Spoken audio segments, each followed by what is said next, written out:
Την αρχή των επιθέσεων στο διαδίκτυο την έκαναν χθες το απόγευμα οι Τούρκοι hackers με το όνομα Aslan Neferler Team.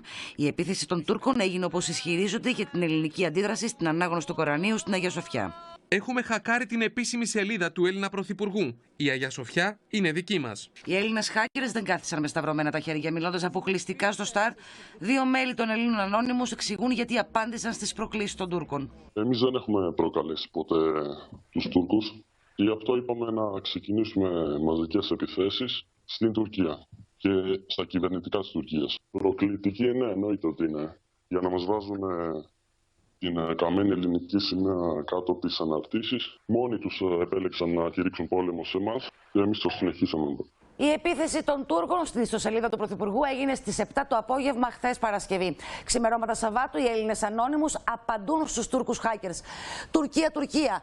Πόσες φορές σου έχουμε πει ότι οι Έλληνες hackers και οι Ανώνυμους είναι 100 φορές πιο δυνατοί από εσάς. Μάλλον ήρθε η ώρα να γνωρίσεις τη δική μας πραγματική δύναμη. Έριξες μια ιστοσελίδα, θα πέσουν 100 δικές σας. Ερχόμαστε. Οι Έλληνες ισχυρίζονται ότι ρίχνουν τη σελίδα του τουρκικού τηλεοπτικού καναλιού 24 TV.